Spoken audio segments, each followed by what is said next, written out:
لله الواحد الأحد الذي لا يعرفه إلا إذا عرفه بنفسه. أشهد أن لا إله إلا الله، أشهد أن محمدا عبده ورسوله سيد العارفين سيد العالمين وعلى آله وأصحابه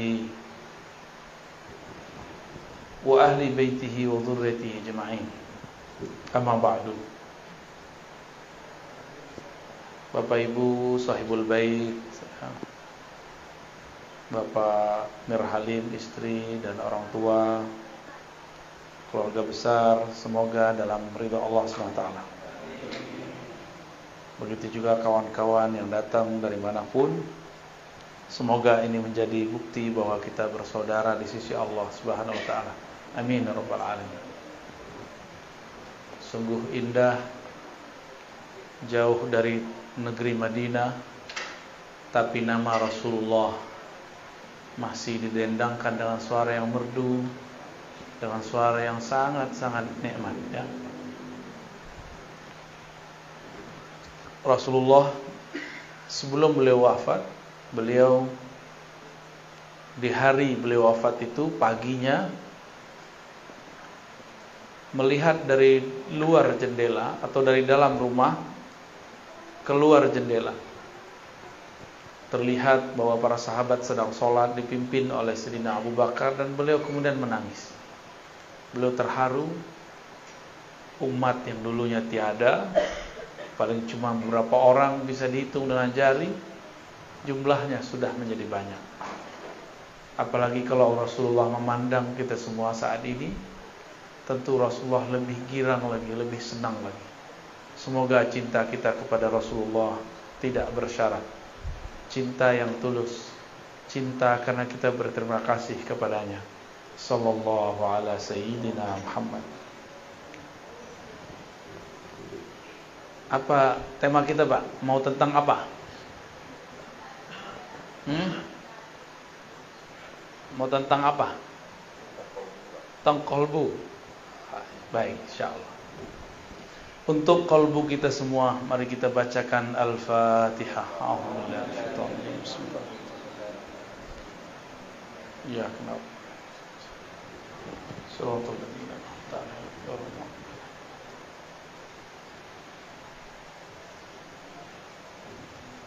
Ya.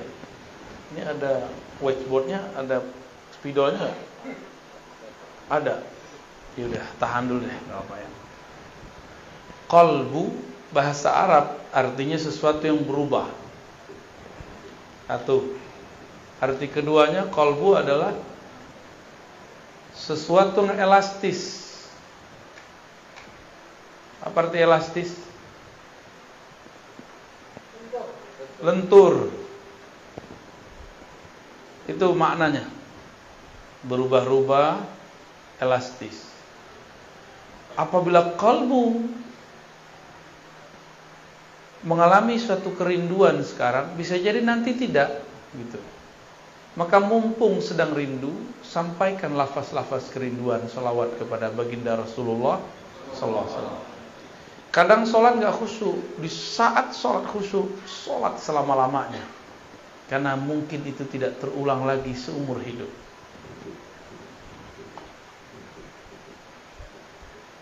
Tapi juga qalbu berarti sesuatu yang layyinah, yang halus, lembut, elastis.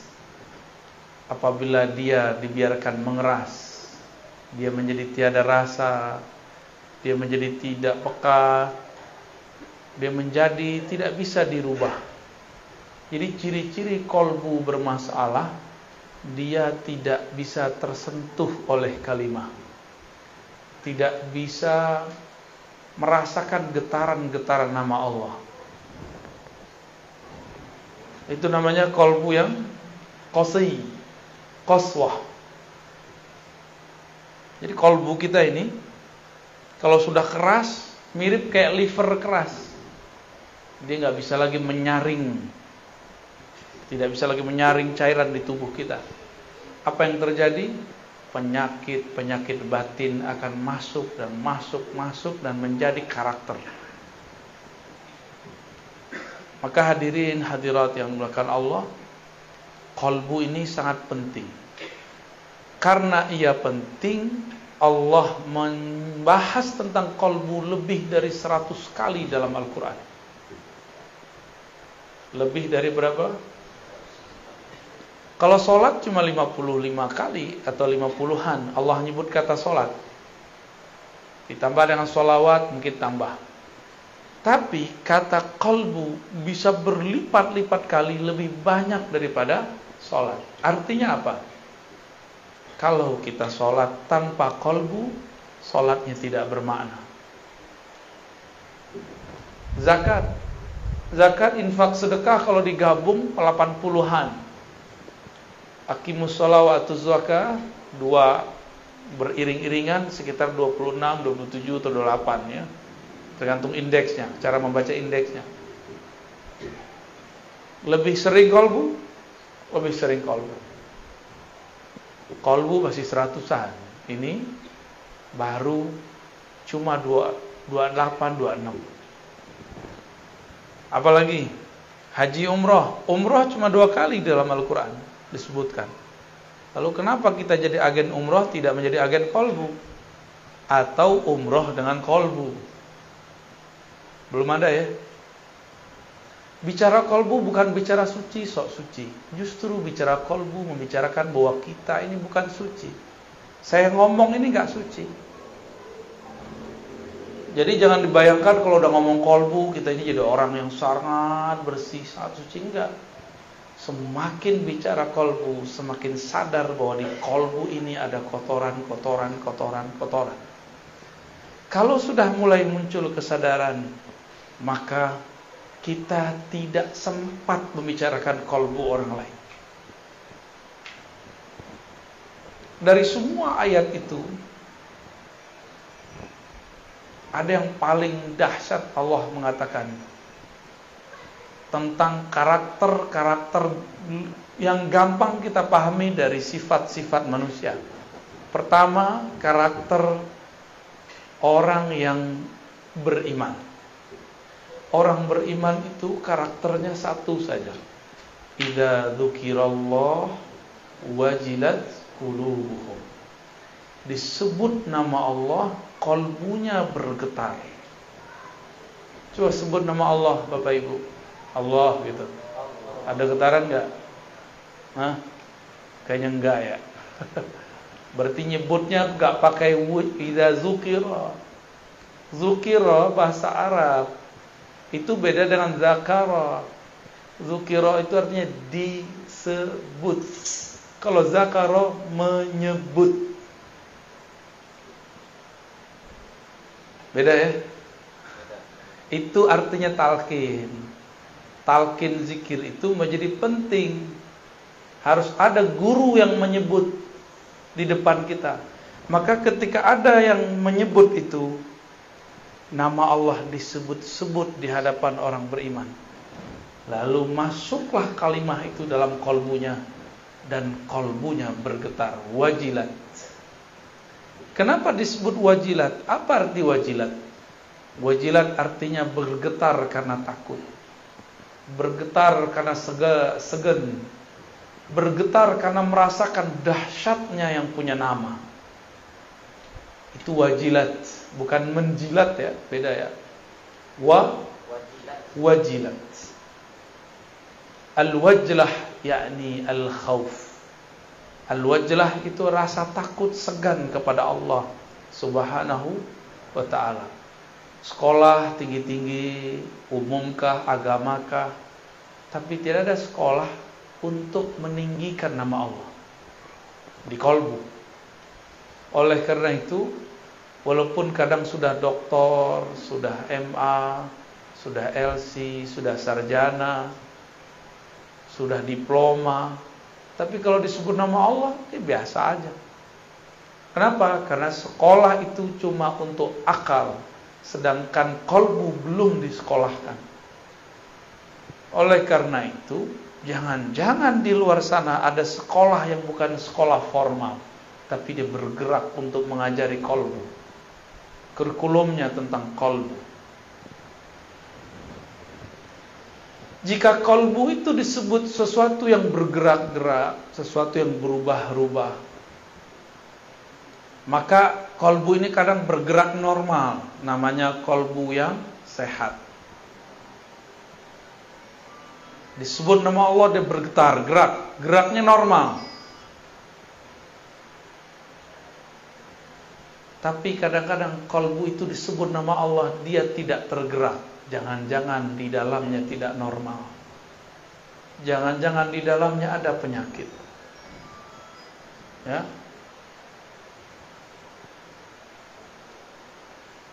Dimatiin aja, Pak. Ya, dimatiin aja, ya. Siap? Aman? Ya, fokus ya. Ini lagi ngomong kolbu, lagi genting ini, ya. Kolbu itu bergerak cepat sekali, Pak. Bapak senang, saya sekarang bisa benci dalam sesaat. Bapak benci seseorang bisa senang dalam sesaat. Begitu cepat gerak di kolbu. Maka hati-hati bicara kolbu itu, ya. Kolbu kalau sehat disebut nama Allah, dia bergetar. Tapi kalau tidak, dicurigai ada penyakit di dalamnya. Kalau ada penyakit, lalu bagaimana caranya? Kebetulan ini ada Bu Dokter nih, ya. Kalau kita sakit, menurut Bapak ini, secara agama wajib berobat gak? Sakit fisik wajib. Kalau sakit kolbu wajib berobat gak? Lebih wajib. Bener ya? Kalau sakit kolbu wajib gak berobat? Bener nih. Udah diobatin belum kolbunya? Sholatnya khusyuk gak? Kalau enggak berarti kolbunya ada masalah. Baca Qur'annya nikmat gak? Jangan-jangan di lisan kolbunya ada masalah. Ada sariawan. Baca la ilaha illallah nikmat gak? Atau cuma mengikuti tradisi? Dulu zikir la ilaha illallah, la ilaha illallah, la ilaha illallah. Itu sama kayak burung beo. Gak ada nikmatnya. Di sini makanan khasnya apa, Pak? Yang paling enak? Tempoyak. Durian yang sudah itu tuh. Yang sudah kematangan itu ya. Itu bahasa halusnya. Bahasa kasarnya yang sudah busuk. Tapi kalau diolah jadi enak ya. Oke. Bumbunya apa? Cabai, bawang, oke. Ada orang buat tempoyak tapi nggak pakai bumbu, gimana? Dia sebut ini tempoyak loh. Kiranya kawan belajar lewat YouTube, belajar lewat buku, begini cara buat tempoyak. Kita icip, rasanya nggak jelas. Dibilang tempoyak bau doyan busuk. Dibilang busuk, kok ada bawang-bawangnya, kok ada asam-asamnya. Kita nanya, ini siapa yang buat? Ternyata yang buat tidak pernah belajar kepada orang yang bisa membuat.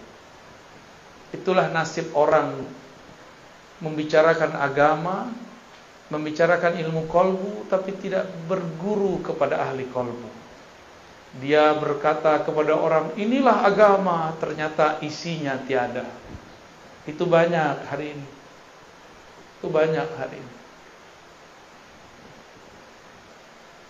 Ingin menikmati la ilaha illallah, tapi tidak dengan teknik dan bumbu-bumbunya. Jadi bumbu la ilaha itu ada. Bumbunya istighfar. Penikmatnya apa? Yang bikin lezat, micin, tahu micin ya? MSG. Kalau kita masak tuh ada masako, apa lagi tuh? Ajinomoto, jadi iklan ya. Itu bumbu-bumbu membuat nikmat. Sama-sama tempoyak, tapi jika bumbunya berbeda, yang buat berbeda, Hasilnya beda nggak? Oke, sekarang ada dua orang sama-sama pintar buat tempoyak. Bumbunya sama, rasanya tetap beda? Tetap beda. Itulah yang membuat kenapa ada orang tertarik dengan satu zikir si fulan, tapi tidak tertarik dengan zikir si fulan yang lain. Sebab cara mengolahnya berbeda. Ya. Qalbu ini ia secara gerak digerakkan antara jari-jari Allah. Kita tidak tahu makna jari, kita serahkan maknanya kepada Allah. Tapi kalau disebut jari, ini jari Bapak Ibu, gampang dipegang nggak? Bisa dilempar nggak? Bisa. Bisa dibuang. Apabila kolbu ada di antara genggaman-genggaman Allah, maka kolbu ini hanya bisa dikuasai oleh Allah. Jadi kita sendiri tidak bisa menguasai kolbu. Bapak ini bilang, ibu ini bilang, saya hanya senang ini, saya benci si fulan. Ternyata ketemu dia kita tersentuh. Bisa nggak begitu? Sering. Dulu saya nggak suka durian. Tahu-tahu dipaksa sama orang, siapa dulu? Orang tua apa kakak saya dulu? Masukin ke mulut. Jadi cip-cip lo enak. Bentuknya nggak enak, tapi pas dicoba enak. Kadang-kadang begitu Pak. Tempoyaknya sudah enak, beda koki nggak masalah, dibuat oleh ahlinya. Tapi lidah kawan sedang sariawan, bisa nggak menikmati? Kalau dia mengatakan kok nggak enak, masalahnya di mana? Lidah. Yang harus diobati, yang dimasalahkan lidah atau tempoyak. Tapi banyak orang menyalahkan tempoyak dan yang masak tempoyak.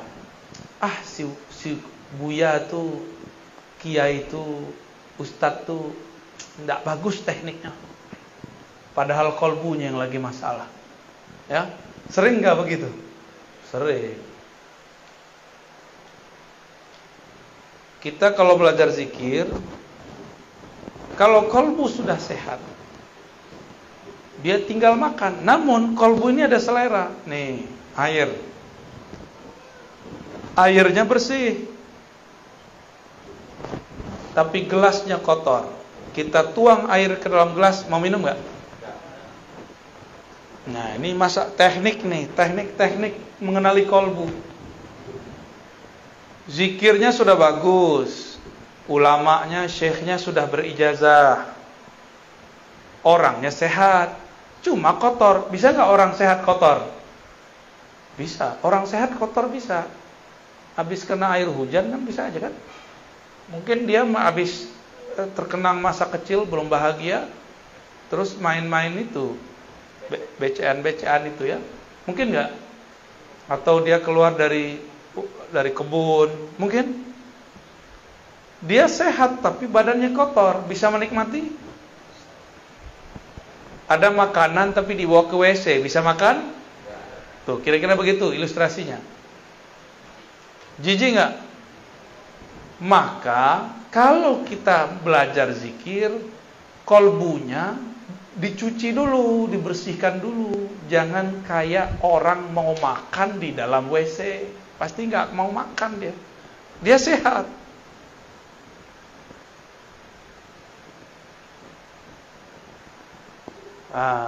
Airnya bersih, orangnya udah sehat, kolbunya udah sehat, tempatnya sehat. Yang menghidangkan jorok gimana? Hilang selera, ya. Maka yang menghidangkan pun juga harus punya adab. Walaupun dia tidak sakit, cuma jorok. Coba kalau dia batuk, wah kira-kira, wah jangan-jangan corona nih, ya. Atau cara megangnya, dipegangnya begini, nih, start. Gimana kalau begini?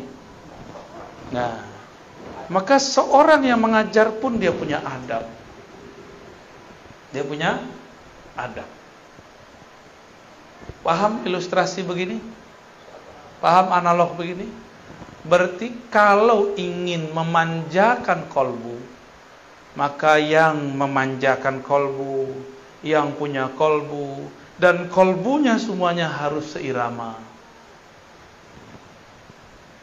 Jangan diajarkan di WC, jangan diajarkan di tengah keramaian, kecuali orang-orang keramaian itu sudah satu frekuensi. Jadi kalau kita jadi guru, jangan senang dulu orang minta talqin, santai dulu, itu ujian, ya. Jangan senang dulu orang minta ilmu ini, minta ini. Tidak semua permintaan harus diberi. Tidak semua ilmu harus diceritakan. Tidak semua rahasia dapat dibuka. Banyak rahasia-rahasia yang harus disimpan. Namanya rahasia, kalau dibuka masih rahasia nggak? Kalau kita bagi-bagi permata di tepi jalan, dikira apa? Kaca. Betul ya? Dihargai nggak? Habis diambil mungkin dilempar. Sama, kalau orang obral talqin zikir, lama-lama dilempar, ditinggal. Itu kejadiannya. Zaman Nuh. Zaman kalau orang tidak memberikan penghargaan ke dalam kolbunya, itu yang terjadi. Maksud saya sederhana Bapak Ibu, kolbu ini spesial. Allah kalau ngajak ngobrol makhluknya, itu yang diajak ngobrol kolbunya. Allah apabila ingin menilai seseorang yang dipandang kolbunya. Saya pakai baju begini nih, kan paling keren nih malam ini ya. Amin. Itu apakah kolbu saya paling keren? Belum tentu. Yang Allah pandang kolbu. Jika terbersit sedikit saja saya merasa lebih alim, Allah benci kepada saya. Karena Allah mengatakan, yang alim cuma aku, wahai Ar-Razi. Kenapa engkau pakai sifatku? Itu sifatku. Sifatmu adalah lahir sebagai orang bodoh. Akulah yang memberikan ilmu kepadamu.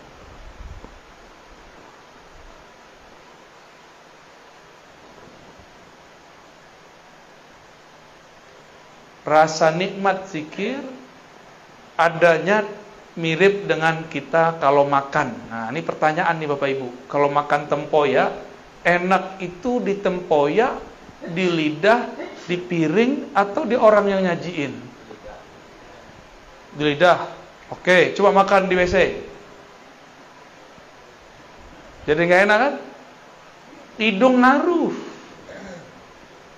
Tempoyaknya enak, tempatnya bersih, orang datang, makan semua. Mau nggak? Langsung berdiri kita, nggak jadi makan, ya.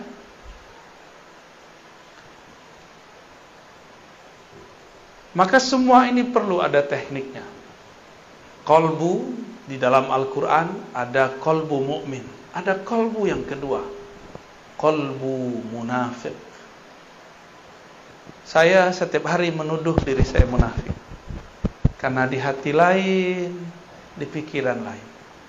Cuma sudah terburu jadi doktor, dipanggil Buya, Tuan Guru. Akhirnya terpaksa lah ngajar. Aslinya saya nggak berani ngomong ini. Kalau hitung-hitung diri itu nggak berani ngomong. Cuma pulang kembali, ilmu kan milik Allah. Suci milik Allah. Jika Allah maha suci, kita berarti maha ternodai.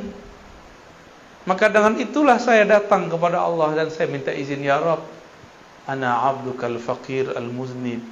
Ya Allah, aku hambamu banyak dosa. Alim pun tiada, ya.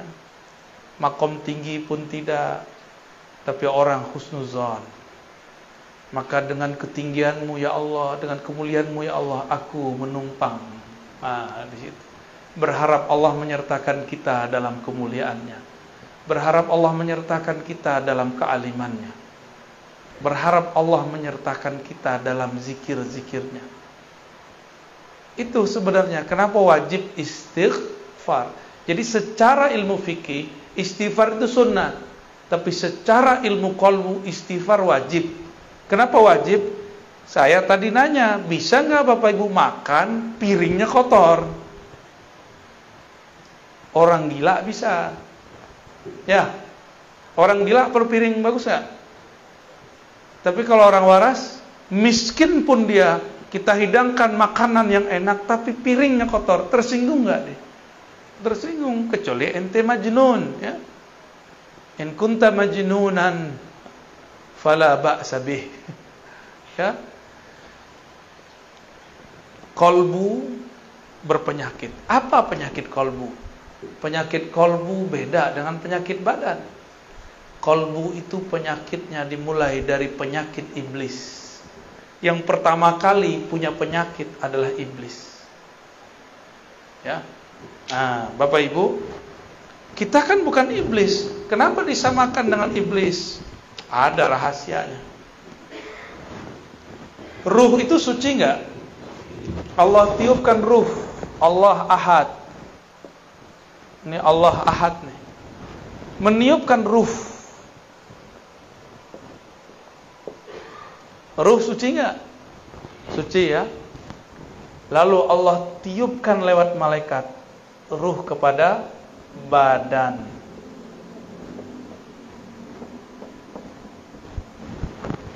Tapi sebelum masuk ke badan, ini ada jarak di sini.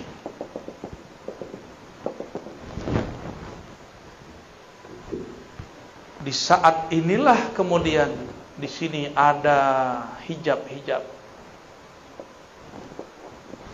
Dalamnya bukan main, tebalnya tiada terkira. Disinilah diuji ruh. Dia dicelupkan ke dalam syahwat. Ini syahwat namanya nih.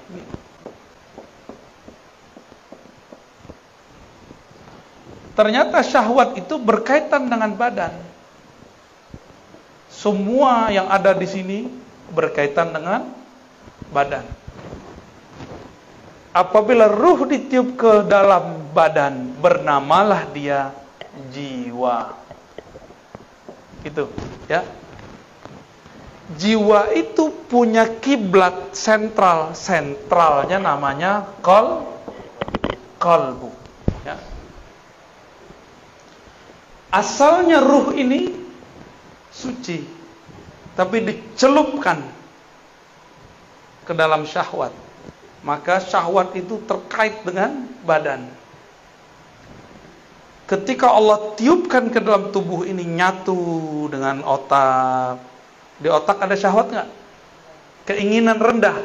Jadi syahwat bahasa Arab artinya keinginan rendah. Nyatu dengan mata. Di mata ada syahwat. Mata senang lihat yang jelek atau yang cantik, yang gagah, yang indah. Indah itu apa?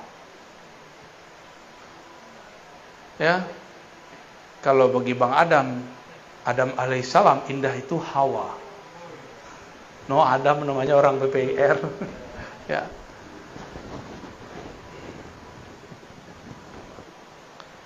Mata itu diberikan syahwat. Dia senang melihat yang bening-bening, yang indah-indah, yang hijau-hijau.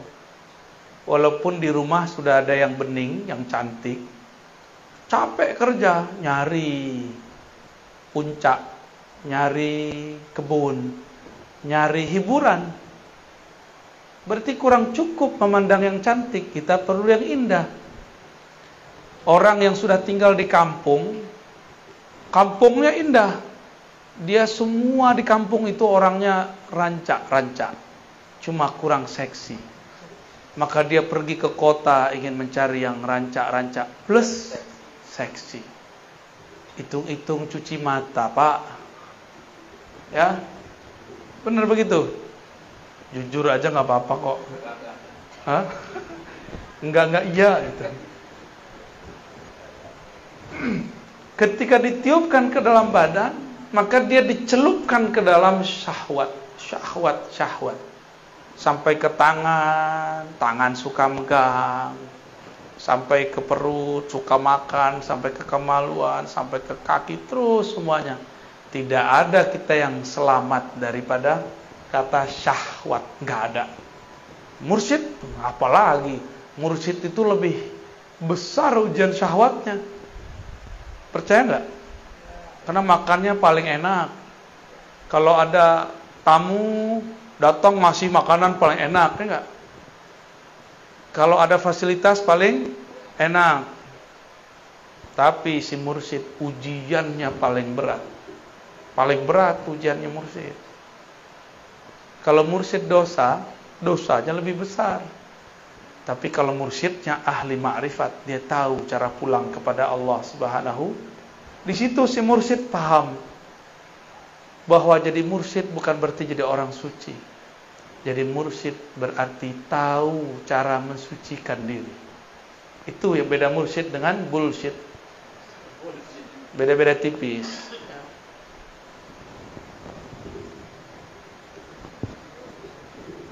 Ketika tubuh membalut ruh, maka tubuh punya energi nafsiyah atau jiwa, yang membuat dia masih terhubung dengan ruh ini, itu qalbunya. Karena ini adalah hembusan Allah. Allah memandang dari ruh ini kemana? Dipandangnya kepada qalbu. Jadi dekat gak antara ruh dengan qalbu? Dekat sekali. Karena qalbu itu ada karena ruh.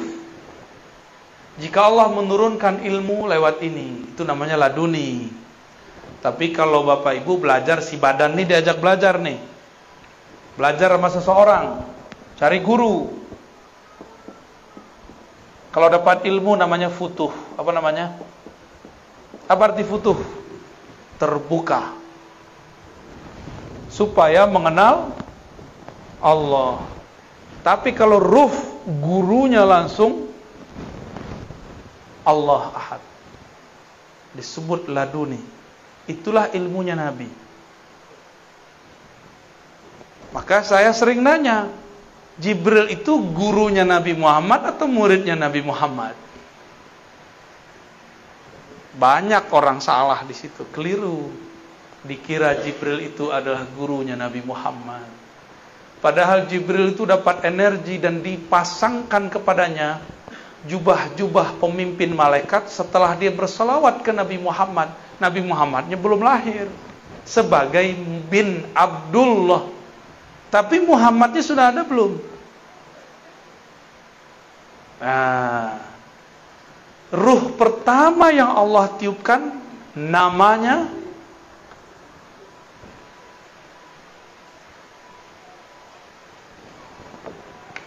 terima kasih. Ahad ini Allah Ahad ya. Qul huwallahu. Allah meniupkan wahyu ruh pertama. Hembusan pertama Allah itu namanya mirip-mirip Ahad tapi ditambah dikit mim. Ahmad. Jadi apa beda antara ruh pertama dengan Ahad? Mim.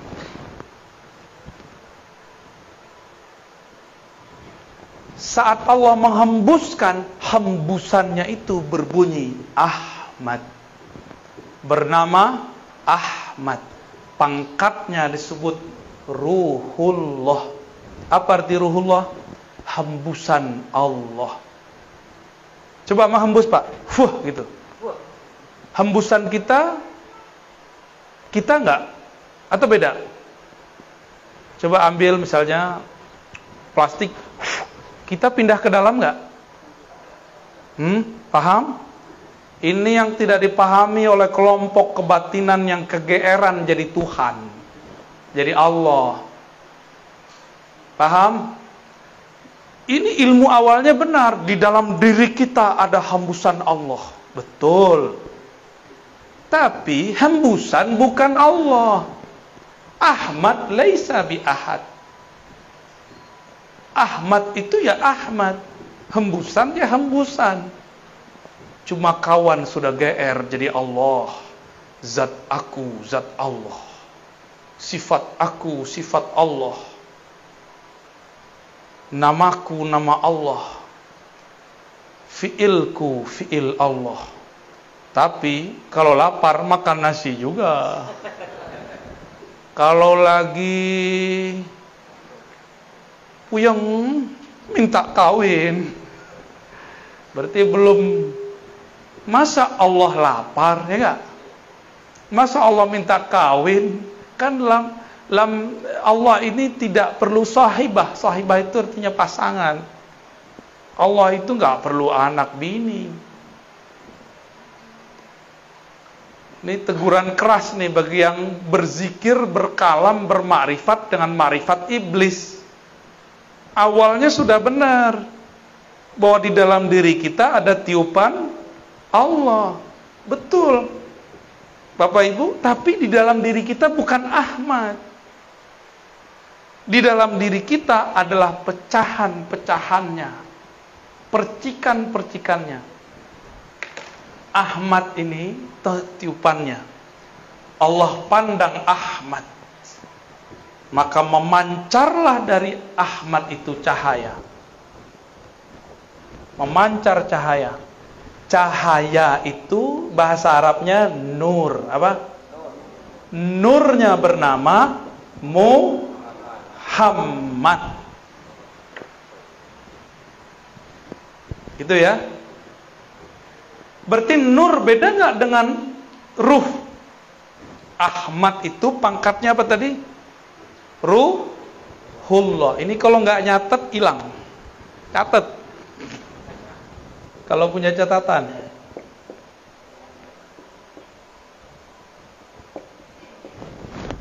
Kalau nggak terpulang catat ya. Masih bisa ingat nggak? Waduh, buka YouTube. Antum cerdas juga ya. Aneh, gaptek juga lupa kalau ada YouTube. Ahmad ini apa pangkatnya? Ruh, dan dia satu. Dari ruh inilah kemudian menyebar nur. Nur ini kemudian kita sebut nur Muhammad. Dari ruh itulah kemudian terpercik hembusan-hembusan kecil. Itulah jadinya kita. Maka kita ini bersumber dari Ahmad. Maka Ahmad ini ada sebutannya biar faham. Kalau kita keluar dari perut seseorang, yang mengeluarkan namanya apa? Ibu. Ibu bebatu. Ibu. Beneran.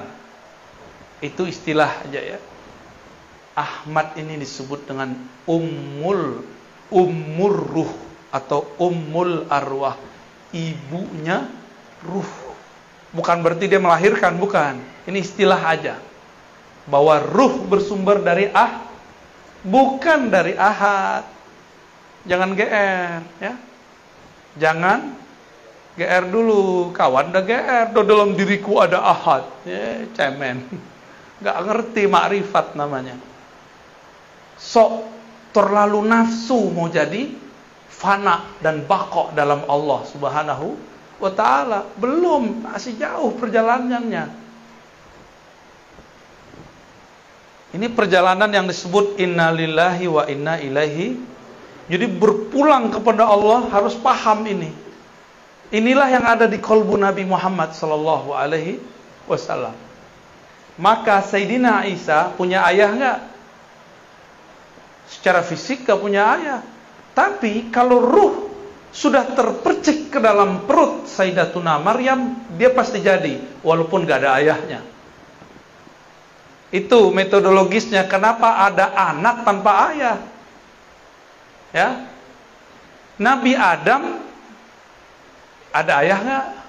Ada ibu nggak? Tapi Adam yang ini ada ayahnya, ada ibunya nih.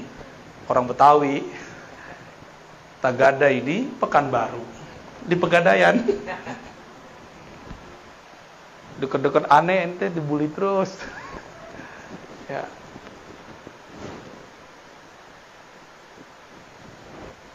Percikan ruh Ahmad itu yang intinya setelah Allah genggam beberapa bagian tanah, lalu Allah pindahkan salah satu bagian daripada inti Ahmad yang disebut Nur Muhammad kepada tanah tadi. Jadilah dia Adam. Apa yang dibaca dalam itu? Kun. Ya. Itulah kenapa ada orang muncul di dunia tanpa ayah, tanpa ibu. Itu sejarahnya. Secara metodologinya begitu. Yang penting Sang Ahmad memercikkan salah satu hembusan darinya, maka terjadilah semuanya. Paham ya? Paham gak? Dari Nur Muhammad ini tubuh kita ada, kolbu kita zahir. Dari ruh Ahmad itu, ruh kita sekarang bisa mendengar, bisa melihat, membuat Bapak Ibu mau mengejar suatu pengetahuan meskipun jaraknya jauh. Itu karena si ruh ini. Kalau gak ada ruh ini, gak mungkin Bapak mau hadir. Jarak jauh, udah jam segini, jam berapa nih? 10:30. Karena ruh ini gak ada harinya dia. Hari dia cuma satu. Aku tambah kenal Allah, titik bagi dia itu. Mau jauh, mau dekat, mau tidur, nggak tidur, bagi dia yang penting dia kenal Allah Subhanahu wa ta'ala. Bagi ruh itu malam adalah tidak kenal Allah. Bagi ruh itu siang adalah saat mengenal Allah Subhanahu wa ta'ala. Nah ini dia. Barulah kita terpancar dari sini semua. Oleh karena itu tadi Sayyiduna Isa, dia mengenal ibu hakikinya bukan Sayyidatuna Maryam. Ibu hakikinya siapa? Ahmad. Maka dia mengatakan, aku mengabarkan kepada kalian mubasyirun. Dengan apa aku mengabarkan? Bi rasuli ya'ti min ba'dismuhu Ahmad. Akan datang seorang bernama Ahmad. Jadi Nabi Isa itu enggak menyebut nama Muhammad karena dia tahu dia langsung dari Ahmad. Itulah yang diakui oleh Kubas atau Kufas ibn Asyam. Engkaukah yang lebih tua dari Rasulullah atau Rasulullah lebih tua dari engkau? Jawaban beliau apa? Kufas ini waktu Abraha masuk bawa gajah ke Mekah, dia lihat. Berarti dia udah jadi anak-anak. Nabi Muhammad baru lahir tahun gajah. Tuaan mana? Ibnu Asyam.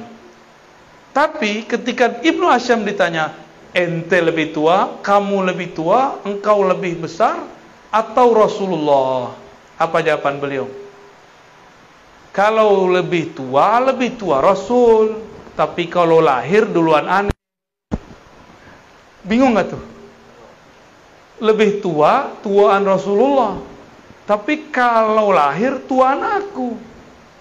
Berarti Ibnu Asyam, Kufas atau Kubas Ibn Asyam paham ilmu yang namanya umur ruh. Umur daripada ruh. Bahwa ruh ini kadang ada yang lebih tua, ada yang lebih muda. Ruh yang lebih tua, ruh yang faham. Maka siapa yang ditakdirkan faham malam ini, ruhnya sudah ditakdirkan dewasa. Tapi kalau ini Buya ini ngomong apa ini? Berarti Anda belum cukup umur, wahai ruh. Selamat belajar lagi. Nah, dari sinilah kemudian muncul alam semesta, ya. Alam. Kita di alam ini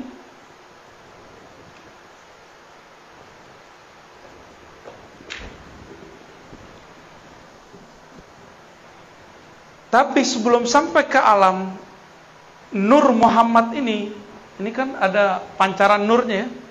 Berapa banyak pancaran itu? Jumlahnya ada sekitar 124.000. Jadi pancarannya 1, 2, 3, 4. Kalau dihitung 124.000. Ini di alam nur loh ya. Ini di alam nur. Ketika nur itu ditiupkan bersama ruh. Jadi nur itu adalah wadahnya ruh. Ruh itu dibawa. Nah, kalau kita tiup udara, udara kita ruh. Balonnya itu nur. Paham? Ya. Kalau balonnya warna merah, kelihatan hebusannya warna merah. Kalau dia warna hitam, dikira orang warna hitam. Kayak gitu aja modelnya. Apabila 124.000 ini dia muncul di dunia, dia menjadi nabi atau wali. Oleh karenanya jumlah nabi berapa? 25 itu yang ditulis di Quran, yang wajib diketahui. Berapa jumlahnya? Itulah sejarah. Jadi apa yang terjadi di dunia sekarang bukanlah kejadian yang terjadi semata-mata kebetulan. Dia semuanya mengulang yang terjadi di sana. Kalau ruh kita dulu itu, jadi ketika ini ruh terpancar, maka dia berkeliling. Jadi tadi nur ini berkeliling ini. Mirip dengan tawafnya manusia tawaf di Ka'bah. Ini Ka'bah nih, ya. Anggap aja ini benar ya. Kita tawaf ke kiri apa ke kanan? Berapa kali? Berapa kali? 7 kali. Ka'bahnya fisik itu dia di Mekah. Ka'bahnya jiwa adalah kolbu. Ka'bahnya kolbu adalah fuad. Ka'bahnya fuad bernama lub. Ka'bahnya lub bernama sir. Ka'bahnya sir, disitulah ilmu mengenai ruh Ahmad. Silakan pusing. Jadi dulu nih muter nih. Ada yang dia jauh, tiba-tiba dia mendekat. Maka lahir di dunia. Dia lahir sebagai orang kafir, terus mu'alaf. Ada yang lahir sebagai muslim, tiba-tiba keluar dari barisan, berarti dia besok lahirnya murtad. Gitu. Terus sejarah orang murtad secara ilmu hakikat ya. Orang-orang yang di sini yang dekat, yang bisa menyentuh Ka'bah rohani yang bernama Ahmad. Ini Ahmad namanya. Ya. Jika nur kita, ruh kita dulu sempat memeluk, mencium Ka'bah bernama Ahmad, maka lahir 2 aja. Jadi habaib atau jadi ulama. Udah aja. Ustaz, saya bukan habib, bukan ulama. Terus gimana? Emang antum bisa protes? Kok nggak lahir sebagai habib? Bisa nggak? Kan nggak bisa. Kenapa saya bisa ngerti baca kitab, antum nggak bisa ngerti? Ya itulah takdir, bro. Itulah takdirmu, nak. Nggak juga begitu ya. Itu ngulang-ngulang aja. Yang sudah haji umroh, kalau kita tambah dekat ke Ka'bah, muternya tambah cepat atau tambah lama? Jadi orang yang muter di sini, dia baru separuh, kita udah selesai 7. Ya, kalau kita di situ. Semakin mendekat kepada sumbernya, semakin cepat, semakin asik. Lelah pun tiada terasa. Jadi ini perputarannya panjang nih, lama. Hitungannya puluhan ribu, mungkin puluhan juta tahun kalau dihitung di dunia. Jadilah kita sekarang nih. Jadi kalau ada orang sekarang dia menyesalkan dirinya, bunuh diri, itu orang gak paham itu. Kalau dia muncul di sini, itu anugerah besar. Ya. Pasang alarm, tadi katanya jam 11. Tahu-tahu dirubah, nasikh mansuh. Padahal jarang pegang. Saya handphone itu yang penting bagi saya alarm. Kalau Bapak Ibu untuk apa? Komunikasi. Waduh, canggih ya. Ada nggak handphone to Allah? Boleh dihapus, Pak? Ya, silakan dihapus. Berkah antum bagus ya. Aneh minum dulu ya, paling enak. Nah, ini kan nikmat begini nih. Antum nggak minum, aneh minum. Hah? Yang minum ruh apa jiwa? Mulut. Nggak enaknya diliatin. Apalagi ntar ada kumisnya tentu ya. Bismillahirrahmanirrahim. Mantap. Yang begini nggak ada di Jakarta nih. Kayaknya harus dibungkus banyak. Nggak suruh datang lagi. Yang buat abang aneh.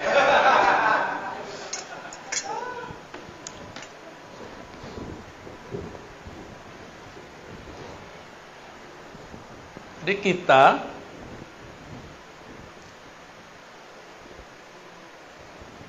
yang ada ini, kalau ada nur Muhammad yang asli di dalam, bukan bayangan nur, bukan pantulan nur, pasti mencari ilmu tentang ini. Maka saya berhusnuzon yang hadir ini di dalamnya ada percikan nur itu. Amin. Alhamdulillah. Apa kata Nabi? Allahumma ja'alni nura. Ya Allah, jadikan aku adalah nur. Padahal beliau memang sudah nur. Ibu Rasulullah mengatakan, ketika engkau lahir, hai Muhammad, aku melihat nur. Jadi Nabi Muhammad lahir, mohon maaf nih Bu Dokter, percaya apa enggak ya? Waktu lahir, Aminah tidak melihat darah, yang dia lihat cahaya. Ada nggak makhluk begitu? Ya ada. Maka saya sering nanya nih, Nabi Muhammad nama Nabi Isa. Nabi Muhammad dan Nabi Isa. Muliaan mana? Nabi Muhammad lebih mulia atau Nabi Isa? Nabi Isa punya ibu siapa? Maryam. M. Nabi Muhammad punya ibu namanya Aminah. Nabi Isa dimanjakan ibunya karena ibunya mengandung Nabi Isa. Gimana cara Allah memanjakannya? Ini mohon maaf nih Pak Pamir Halim, kalau Bu Dokter dulu lagi ngidam dicariin nggak? Cariin ya. Hujan aja dicariin. Di ujung negeri aja dicariin. Maryam, Sayyidatuna Maryam lagi ngidam. Ngidam buah apel, ngidam buah anggur. Suami nggak punya. Yang tanggung jawab siapa? Maka Allah utuslah Jibril. Jibril, ambil buah-buah surga terbaik, berikan kepada kekasihku Maryam. Dia sedang mengandung kekasihku Isa. Maka ketika Sayyiduna Zakaria masuk ke mihrab, ke kamarnya Maryam, dia heran. Belum hamil tuh, belum hamil. Apalagi setelah hamil. Belum hamil, dia mau apa dikasih, disiapin biar rahimnya bersih, biar rahimnya tercipta, terbuat, tersusun dari nutrisi-nutrisi surga. Ditanya sama Nabi Zakaria, anna laki hadza, wahai anakku, kira-kira begitu, anak ponakan maksudnya ya, dari mana engkau memperoleh buah-buah ini? Apa jawabannya? Dari sisi Allah subhanahu wa ta'ala, maksudnya dari sorga. Jika Sayyidatuna Maryam dimanjakan Allah, disiapkan untuk mengemban, untuk menyimpan di perutnya Nabi Isa, apalagi setelah hamil. Kira-kira Allah mungkin nggak memperlakukan lebih sempurna kepada Aminah? Mungkin itu wajib. Kalau versi saya wajib. Muliaan Nabi Isa atau Nabi Muhammad? Beneran? Ya. Kalau Nabi Isa dipersiapkan ibunya dengan makanan-makanan surga, kira-kira Aminah gimana? Lebih dahsyat lagi. Lebih dahsyat lagi. Itu maksud saya. Cuma riwayat-riwayatnya memang banyak yang kemudian tidak terekap dalam kitab-kitab hadis. Hanya direkap oleh sebagian ulama sirah nabawiyah. Tapi lumayan itu membantu. Malam pertama Aminah hamil. Langsung didatangi oleh Sayyidina Jibril. Apa kata Jibril? Wahai Aminah, yang engkau kandung itu bukan Isa, Nabi Bani Israel, bukan Musa, bukan Ismail.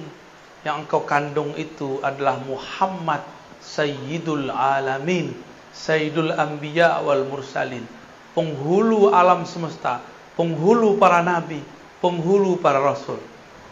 Berarti Aminah sebelum Nabi lahir udah percaya belum? Jadi yang pertama beriman itu dengan kenabian kerasulan Nabi Muhammad itu adalah Aminah, bukan Khadijah, bukan Abu Thalib, bukan Abu Bakar. Bukan. Yang pertama siapa? Aminah. Cuma ada orang kurang ajar hari ini ya. Mereka bilang apa? Orang tua Nabi masuk berdasarkan beberapa hadis-hadis yang bisa dikritisi pemahamannya. Oke. Nabi Isa dipersiapkan tubuhnya oleh Allah masuk ke dalam rahim yang mana pemilik rahimnya Maryam memakan buah-buah surga. Itulah sebabnya Nabi Isa tubuhnya kuat. Hanya Nabi Isa yang diizinkan Allah nanti bunuh Dajjal. Kenapa dia doang yang kuat? Tapi di atas dia ada Mahdi. Al-Mahdi itu pewaris langsung Nabi Muhammad. Jadi nanti Nabi Isa kalau lihat Mahdi yang kelihatan sama dia Nabi Muhammad. Sirnya itu, wah ini Nabi Muhammad nih. Tapi kok mukanya beda dikit ya? Cuma dilihat nasabnya, oh masih nasab Nabi Muhammad. Terlihat sama dia itu Nur Ahmad, Nur Muhammad Sallallahu Alaihi Wasallam. Itulah rahasianya kenapa saya tulis Muhammad di atas, Isanya di bawah. Al-Mahdi itu nanti pewaris. Ditaruh pewaris itu keadaan di kiri aja ya. Mahdi, Al-Mahdi. Walaupun dia bukan seorang nabi, tapi dia mewarisi nabi, pemimpin para nabi. Gimana kira-kira? Makanya Nabi Isa tetap jadi makmum. Nabi Muhammad udah nggak kelihatan, Al-Mahdinya ada. Nanti yang jadi makmum tetap Nabi Isa, yang jadi imam tetap Al-Mahdi, karena dia pewaris mutlak Nabi Muhammad Sallallahu Alaihi Wasallam. Pewaris mutlak. Jika Nabi Muhammad ada pewarisnya Al-Mahdi, Nabi tadi ada berapa jumlahnya? 124 ribu. Di akhir zaman inilah yang akan berjuang. Namanya wali. Jumlahnya berapa? Yang besar-besar 124 ribu. Selebihnya pasukan tim hore. Lumayan tim hore. Ya. Jangan dibayangkan 104 ribu itu doktor, belum tentu. Ada yang doktor, ada yang enggak. Jangan dibayangkan itu mursyid, belum tentu. Ada yang mursyid, ada yang tidak. Jadi jangan kecil hati dulu. Siapa tahu di antara kita ini ada yang pewaris 124 ribu. Apa kata Nabi? Al-ulama warasatul anbiya. Ulama-ulama itu mengenal Allah. Karena itulah mereka dianggap pewaris nabi-nabi yang kenal Allah. Jadi yang diwarisi bukan gelar doktor. Nabi bisa baca kitab kuning nggak? Kitab kuning belum ada di zaman Nabi. Belum ada kan? Belum. Belum apa udah ada? Kalau udah ada, berarti bukan Nabi Muhammad tuh. Jadi siapa yang bisa baca kitab kuning di sini? Jangan GR dulu. Antum belum tentu pewaris Nabi Muhammad. Nabi Muhammad itu ummi. Tapi ummi itu ada maknanya yang bersifat induk. Kalau secara harfiah ummi bisa berarti tidak bisa tulis baca, ya. Tapi secara arti lain apa? Induk, sumber. Jadi kalau saya punya terjemahan lain, An-Nabi Al-Ummi, Nabi yang merupakan induk semua nabi-nabi. Karena beliaulah Nabi 124.000 ada. Al-Mahdi pewaris Nabi Muhammad. Isa pasti ada pewarisnya. Musa pasti ada pewarisnya. Dengan itulah cara mereka berjuang di akhir zaman. Karena tidak mungkin ada kelahiran kembali. Namanya reinkarnasi. Yang ada cuma waris. Siapa tahu di antara kita ada yang jadi pewaris. Amin ya rabbal alamin. Terus apa lagi dong? Apa kaitannya dengan kolbu? Nah, itu kan pertanyaannya tadi. Ilmu ini bukan lagi ilmu kolbu, tapi sudah ilmu ruh. Sumber ma'rifatnya kolbu. Kolbu itu dia punya ma'rifat dua aja. Dari Allah pasti lewat ruh. Dari selain Allah pasti lewat akal dan panca indera. Baca kitab lewat panca indera enggak? Baca, maka belum tentu orang yang bisa baca kitab jadi orang alim. Siapa tahu jadi sombong. Ya benar. Ada nggak ketemu orang baca kitab sombong? Banyak, salah satu yang di depan. Astagfirullah. Kalau ada sombong, antum sombong.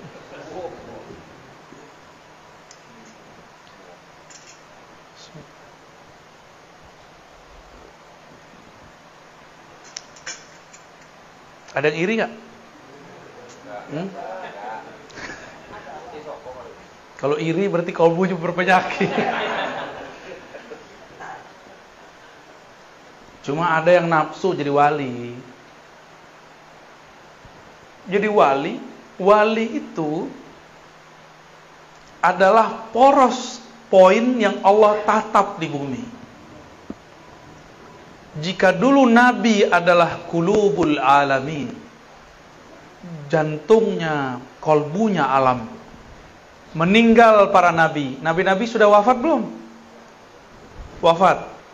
Benar, fisiknya. Terus ilmunya dipindahin ke siapa? Dipindahin ke wali. Selama masih ada wali di muka bumi, Allah masih menatap. Ditatap bumi ini dengan baik. Jika yang punya kolbu kewali ini mati, barulah Allah kiamatkan semua yang di muka bumi. Jadi apa yang harus diisi dalam kolbu? Tidak cukup dengan zikir, tapi harus mengenal siapa yang dizikirkan.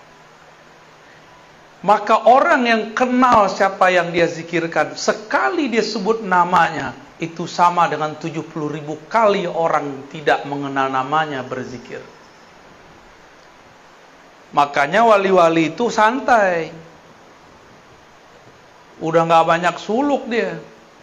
Tapi kan kita belum sepaham, belum setingkat mereka. Ya udah kita suluk aja dulu. Ya, riyadhah aja dulu, zikir aja dulu. Siapa tahu nanti diangkat Allah.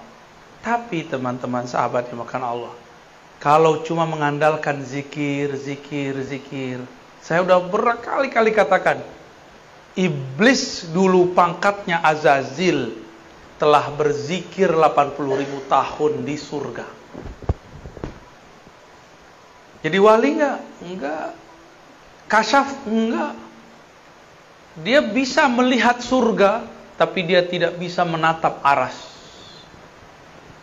Nabi Adam baru dicipta, masih bau ingus, anak ingusan, baru kemarin sore masuk surga.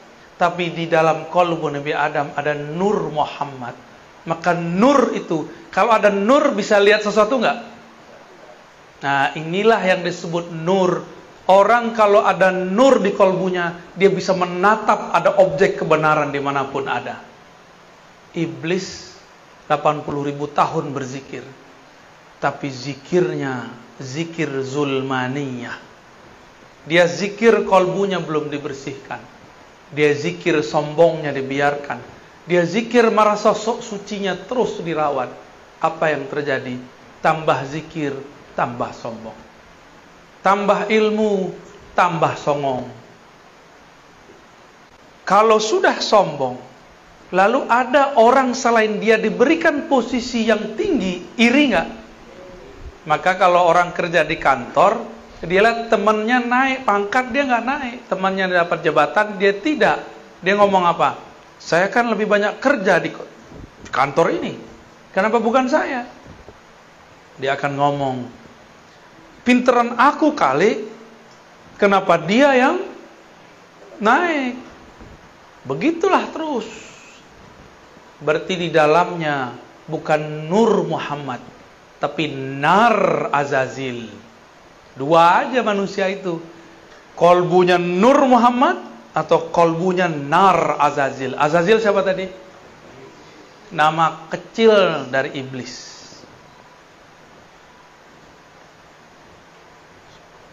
Gimana kira-kira? Yang suka nyolot terus, tahu nyolot? Marah dulu. Kayak api, nyala terus.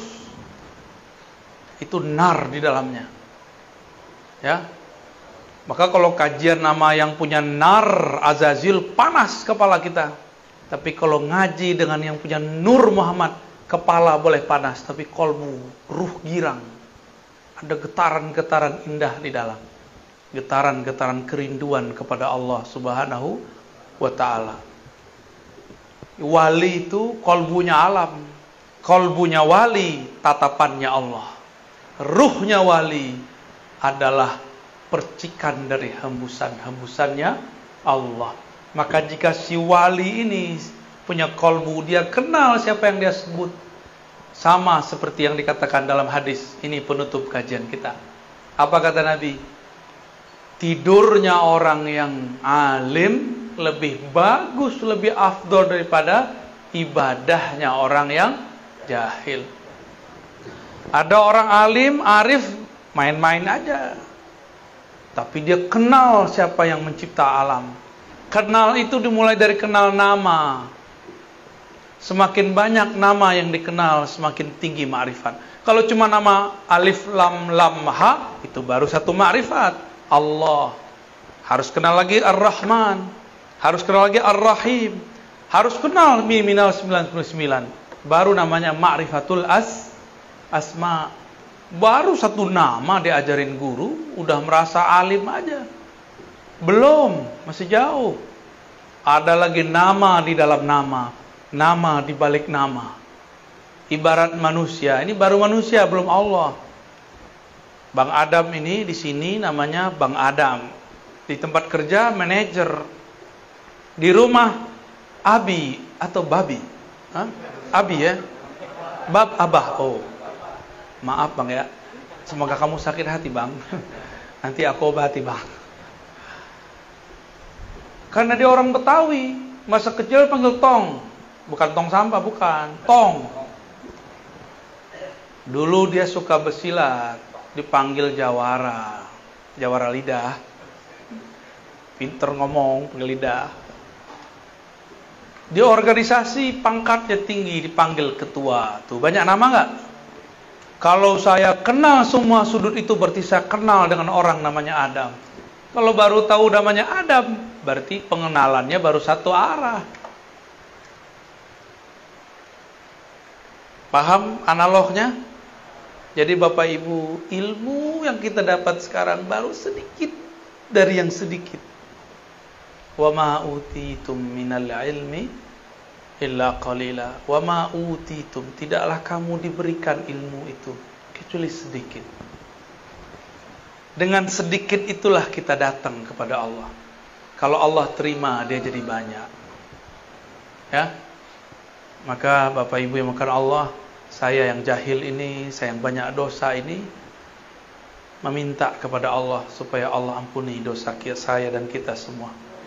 Saya yang jahil ini, yang tidak punya ilmu ini, meminta kepada Allah, semoga semua yang hadir Allah jadikan arif billah, kenal kepada Allah. Enggak kenal sekarang, semoga kenal sesaat sebelum wafat. Tidak kenal sesaat sebelum wafat, semoga diberi syafaat di saat ditanya oleh Munkar dan Nakir. Enggak juga dapat syafaat ma'rifat di sana, semoga Allah berikan syafaat saat dibangkitkan. Enggak juga semoga dapat syafaat ketika dihisab, ketika ditimbang. Enggak juga semoga Allah kasih syafaat ketika jalan melintasi sirat al-mustaqim, as-sirat. Allahumma amin ya rabbal alamin. Al-Fatihah.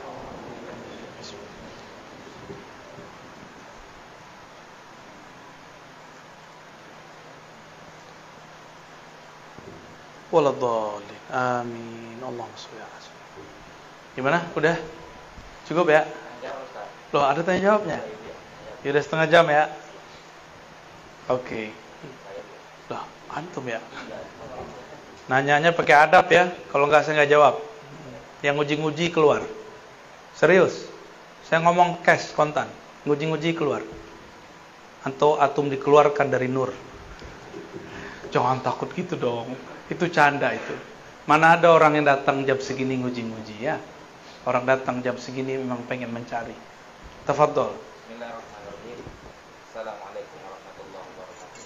Assalamualaikum warahmatullahi wabarakatuh. Allahumma sholli wasallam. Saya Hijir Bu ya. Nama saya Hijir. Yang saya tanyakan pertama,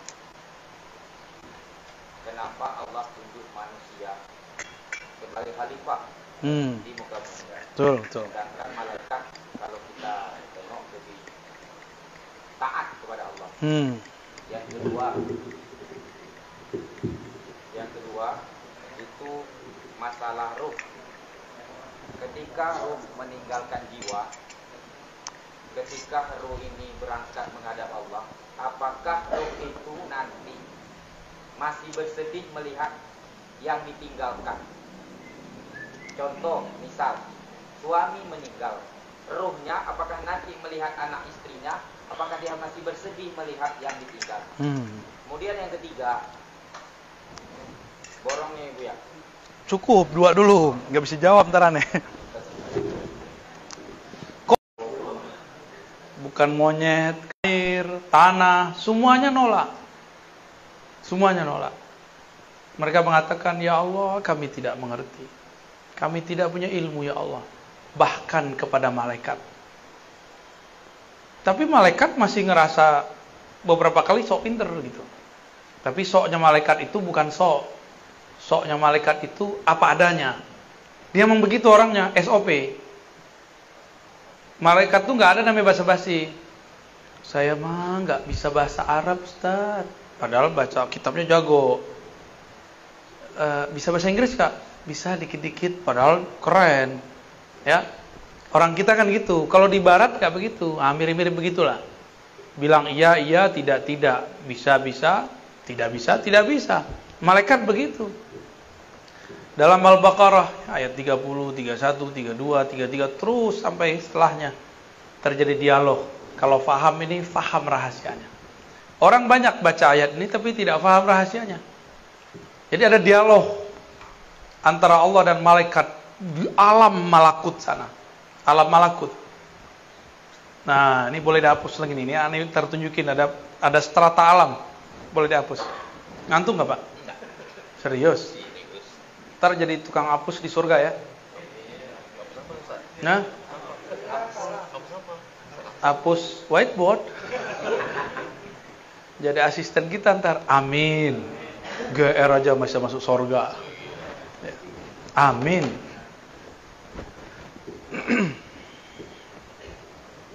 Dialog di alam mana?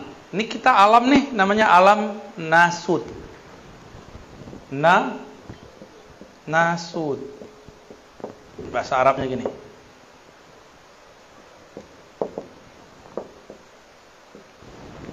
Nasud, nas, manusia.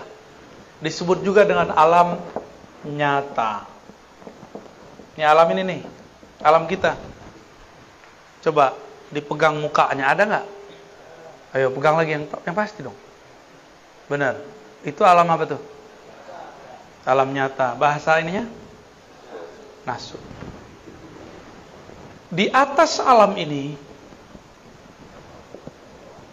nah, ini ada alam kepalsuan di sini. Ada alam namanya malakut. Malakut kata malak berarti malaikat. Alam malaikat, malaikat. Ini alamnya.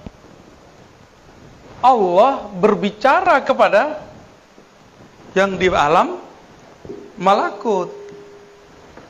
Alam malakut inilah yang disebut, yang berkaitan dengan langit pertama sampai pertengahan langit lah. Ya, langit keempat kah, lima kah itu ya. Apa kata Allah? Wahai para malaikat, aku mengumumkan akan memilih di muka bumi seorang khalifah dalam kurung dari manusia. Apa kata malaikat? Malaikat ngomong apa? Dia protes. Tapi ini protesnya protes lugu. Jadi malaikat tuh lugu. SOP. Kata malaikat, ataj'alu fiha may yufsidu fiha wa yasfikud dima. Ya Rabb, apakah engkau tega menjadikan di muka bumi khalifah, pengurus di muka bumi, orang-orang yang suka membunuh dan merusak? Nah, ini rumah kan bagus nih, ya. Bagus kan? Bener. Ini tembok dari mana nih? Dari pasir. Pasirnya dari mana? Dari sungai atau dari gunung? Gunungnya diuruk pindahin ke sini. Bagi manusia disebut pembangunan. Bagi malaikat disebut penghancuran. Paham? Semen. Gresik itu udah nggak ada gunung. Gunung di sono itu semua gunung pasir. Udah nggak ada gunungnya. Bukit-bukit itu udah nggak ada. Saya kan punya teman hidup orang dekat sono. Ya. Itu udah nggak ada. Udah pindah ke Tuban. Di Tuban masih banyak bukit-bukit. Itu yang jadi bahan semen Gresik itu. Bukit kapur ya. Bagi manusia disebut apa? Pembangunan. Tapi bagi malaikat disebut perusakan.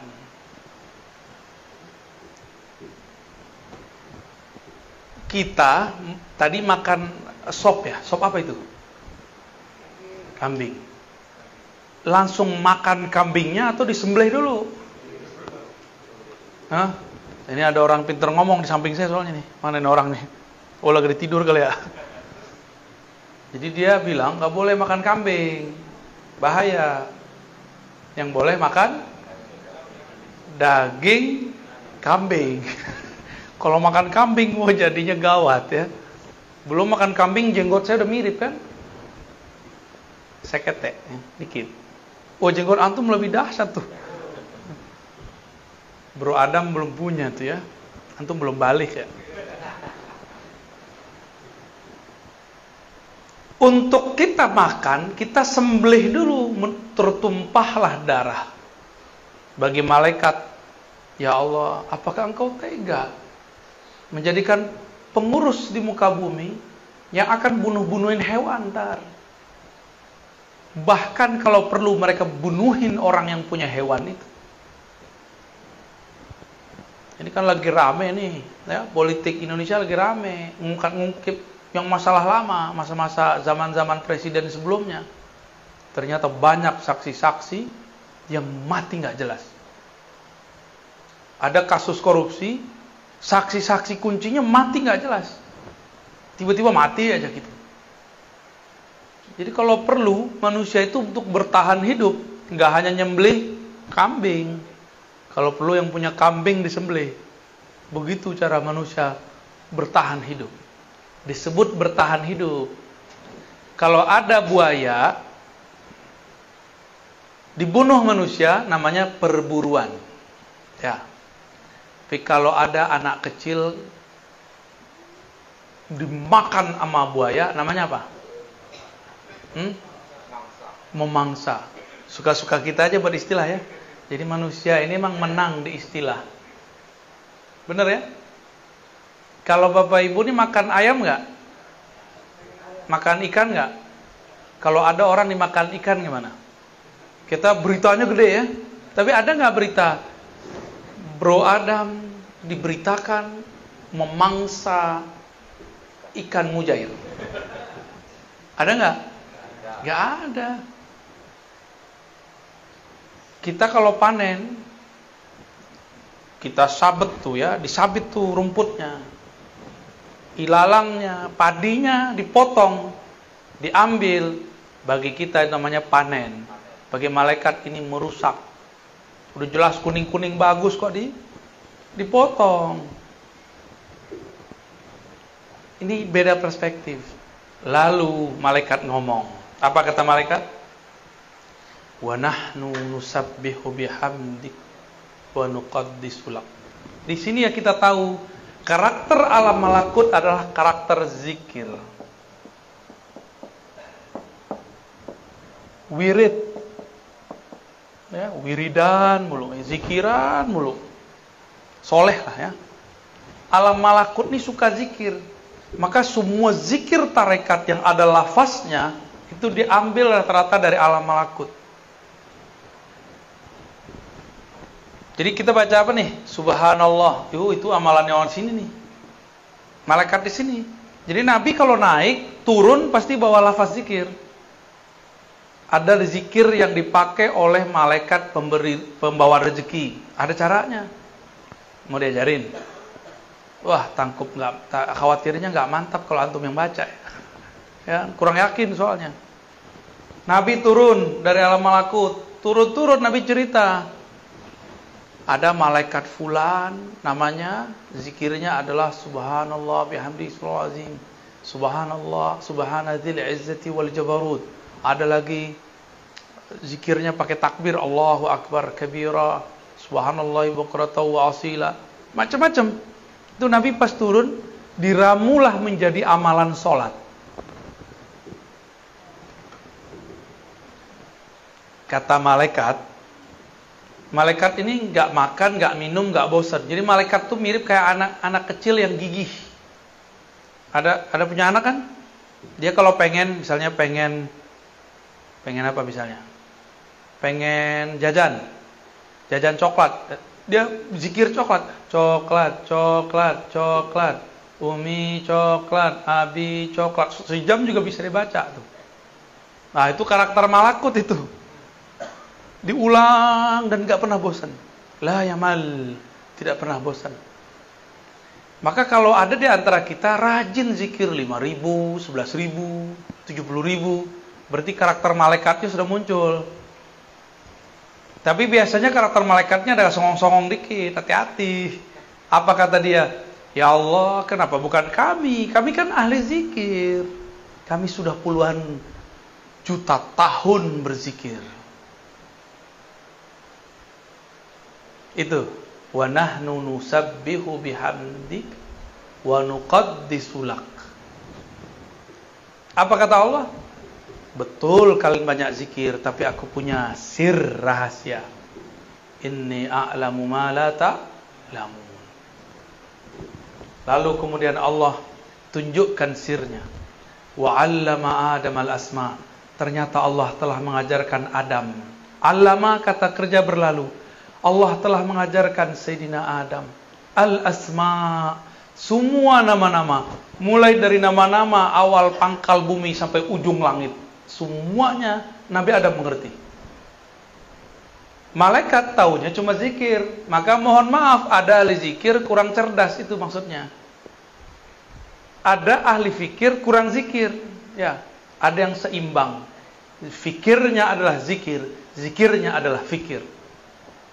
Nah, itu yang kamil mukamil. Kira-kira gimana nih? Kenapa malaikat gak dapat? Coba, bisa gak lihat masjid surau pesantren, rajin baca kitab, rajin zikir, tapi WC-nya jorok, pernah nggak lihat? Pernah lihat? Berarti dia kebanyakan zikir, kurang fikir, kebanyakan wirid. Orang kalau wirid sibuk sama diri sendiri, nggak ngurusin alam. Kalau malaikat yang nanti jadi khalifah di muka bumi, ada pertengkaran di luar sana, dia zikir aja subhanallah, subhanallah, subhanallah. Dia nggak urus tuh. Tapi kalau manusia ada orang tengkar, dia islah. Gitu. Kalau malaikat ada orang misalnya nebang pohon, langsung dihajar. Tapi kalau manusia ditanya dulu kenapa mau nebang pohon. Oh, mau buat rumah di sini. Kalau ada di transaksinya, beda caranya. Malaikat-malaikat ini rajin secara ritual. Maka orang soleh secara ritual belum tentu dapat memimpin gerakan-gerakan sosial.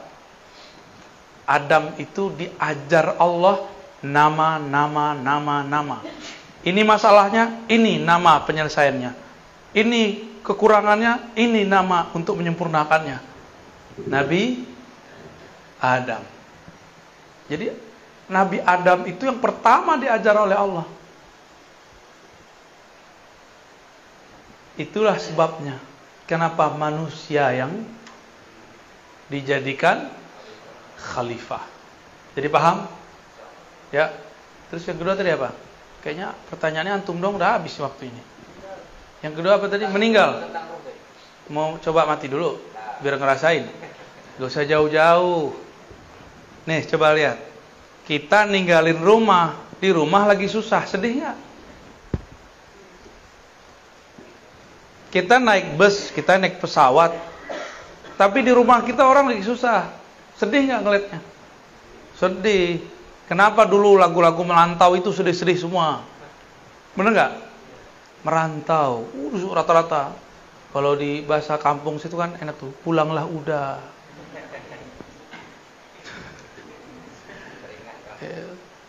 Saya nggak hafal tuh, karena dulu zaman-zaman itu mengharamkan lagu. Jadi sampai sekarang nggak bisa nyanyi, cuma bisa mendengarkan. Kalau sholawat tuh kalau nggak ngeliat teks saya nggak bisa nyanyi. Ya, kalau saya lihat teks baru bisa ngikutin tuh tadi para penasyid kita tuh. Sallallahu. Itu saya ngeliat dulu baru bisa, kalau nggak ngerti ya. Karena udah keblok di sini tuh udah keblok. Dulu pernah mengharamkan musik. Alhamdulillah ketemu orang-orang yang ahli dalam ilmunya. Saya kemudian bisa memperbaiki sedikit, tapi nggak bisa lama. Nggak bisa. Udah. Walaupun dulu pernah bernasyid, tapi kan sebelumnya pernah mengharamkan. Ketika ruh berpisah dari badan, itu mirip orang meninggalkan kampungnya atau satu negeri.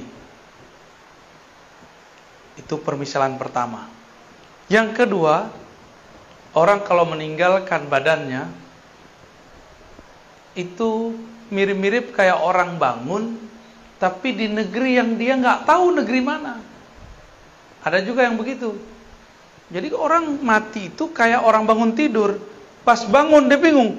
Lah, handphoneku mana ya? Antum begitu nggak bangun tidur? Nyari handphone ya? Hati, ntar kalau mati nyari handphone. Dibentak sama malaikat mungkar nakir. Hei, nyari handphone di sini. Lihat nih gua, siapa? Gawat itu ntar. Biasain bangun tidur nyebut nama Allah dulu. Apa bacaan bangun tidur? Itu bahasa Arabnya. Baca aja Allah, Allah, Allah, Alhamdulillah. Terima kasih ya Allah. Baru kita nyari handphone. Ya. Nyari siapa di samping pasangan, ya salam ya. Taruh kalau mati, bangun di alam sono, kita nyari-nyari biniku, lakiku, gak ada. Jadi jangan bergantung ke makhluk, gantungnya kepada Allah. Gampang dikalamkan, juga gampang kalau faham. Bahwa ini bukan urusan otak, ini urusan kolbu. Di kolbu itu bisa selesai semua. Ya. Beres? Ya. Jadi bisa nangis nggak ruh? Bisa nangis. Ruhnya pergi, ya Allah, anakku masih kecil-kecil ya Allah. Nanti Allah bilang, "Dah tenang, yang ngasih rezeki aku." Selesai. Kalau kenal Allah, kalau enggak dia pergi tuh nangis. Maka tuh rumah jadi tegang, jadinya nangis aja tuh orang tuh. Beberapa orang kadang-kadang ditunjukkan oleh Allah Subhanahu wa taala. Jadi biasain kalau tidur nggak mikirin yang negatif, cukup berpikir positif. Nggak usah pikirin besok makan apa, besok kerja apa, jalanin aja. Ya Allah, aku mau tidur. Nasibku esok aku serahkan kepada Engkau. Tidur, baru tidur nyenyak namanya. Tidur nggak nyenyak itu kalau banyak pikiran. Ya,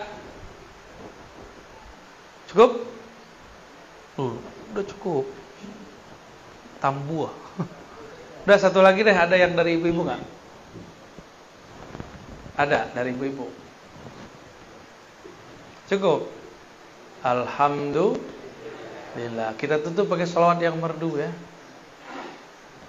Mana? Ahli sholawatnya mana nih?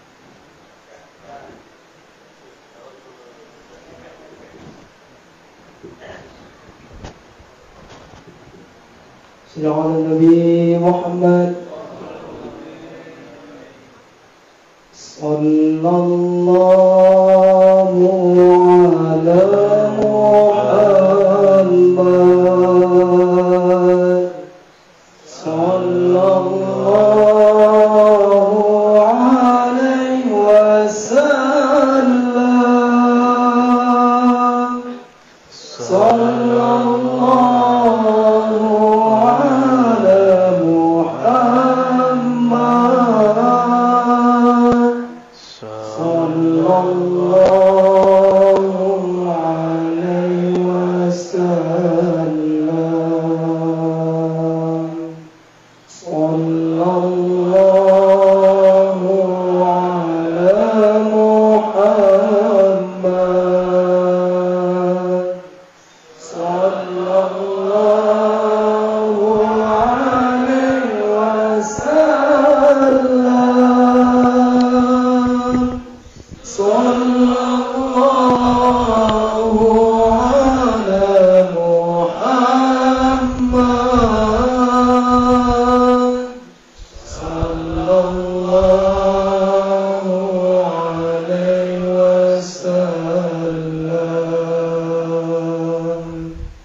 Assalamualaikum.